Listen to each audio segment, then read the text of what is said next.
Welcome to Howard's Opinion, the only podcast where you get a healthy dose of sports news and a whole lot of my 2 cents. I'm your host, Howard, and we're excited to dive into another episode packed with fascinating stories from the world of sports. Today we're starting off with a look at the top high school football coaches in Arizona. Yes, you heard that right. High school football. It's where the passion is pure and the talent is undeniable. A recent article from the Arizona Republic listed the top 10 coaches in the state, and I have to say, it's an impressive list. From Conrad Hamilton, who led Scottsdale Desert Mountain to its first 5A championship, to John Estrada, who has guided Winkleman Hayden to 3 consecutive 1A, 8-man state football championships. These coaches are making a real difference in the lives of their players. And let's not forget Mike Sheehan, who has turned Scottsdale Christian Academy into a juggernaut, winning state championships in his first 3 years as head coach. What the first love about this list is that it's not just about the wins and losses, it's about the dedication, the hard work, and the impact these coaches have on their teams. It's about building character, teaching life skills, and creating a sense of community that goes far beyond the football field. As we take a closer look at these top coaches, we'll explore what sets them apart, what makes them successful, and how they're shaping the next generation of football players. We'll also examine the challenges they face, from balancing academics and athletics to dealing with the pressure to perform. So, if you're a sports fan, a coach, or just someone who loves a good underdog story, this is the episode for you. We'll be right back with more fascinating sports news on Howard's Opinion. Speaking of urgency, welcome back to Howard's Opinion, folks. We're diving into the world of NFL football, where the Cincinnati Bengals are looking to make a statement this season. I've got my eyes on Joe Burrow, who's changing his leadership style to be more vocal, and I must say, it's about time.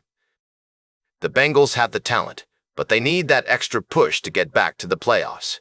Now, Athlon Sports is predicting the Bengals will win the AFC North, but they've also got them losing at home in the wild card round to the New England Patriots.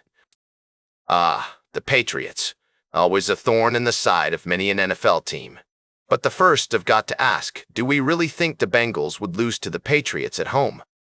I mean, Joe Burrow is a different story altogether, and with his new vocal leadership style, I think they might just have what it takes to take down the Patriots. And let's not forget, the Bengals have continuity on their side, keeping their head coach while the other teams in the AFC North are changing theirs. That's got to count for something, right? But, as we all know, the NFL is full of surprises, and you can never count your chickens before they hatch. I've got to say, though, if the Bengals do lose in the wild card round at home, it's going to be a very interesting conversation about Zach Taylor's future with the team. The pressure is on, folks, and I'm excited to see how it all plays out. Welcome back to Howard's Opinion. Today, we've been discussing a wide range of topics, from sports to current events. But as we close out the show, I want to bring to your attention a disturbing story that's been making headlines in the NFL. Detroit Lions cornerback Terrion Arnold has been arrested on felony kidnapping and robbery charges in Florida. According to reports, Arnold is accused of being the primary conspirator in a targeted armed robbery where 3 men in their late teens were held at gunpoint, battered, and pistol-whipped. The incident allegedly occurred in February in Tampa, and some of the victims' belongings were stolen. Now, Arnold's management team has denied his involvement, stating that there's no credible evidence linking him to these allegations. They claim that the government is relying on testimony from multiple convicted felons who may have incentives to shift blame. However, the police investigation paints a different picture, suggesting that Arnold and his friends had been seeking revenge against the victims, who they believed had stolen over $250,000 worth of their property from an Airbnb.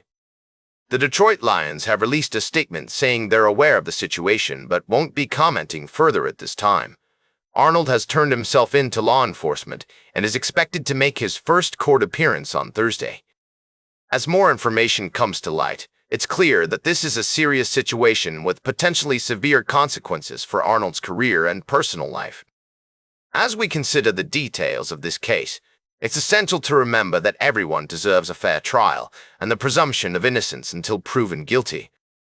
However, if the allegations against Arnold are true, it would be a shocking and disturbing example of NFL players being involved in serious crimes. The NFL has a history of dealing with player misconduct, and this case will likely spark further debate about player accountability and the league's role in addressing off-field behavior.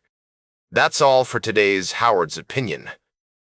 Remember to like, share, and subscribe, and until next time, keep your head in the game.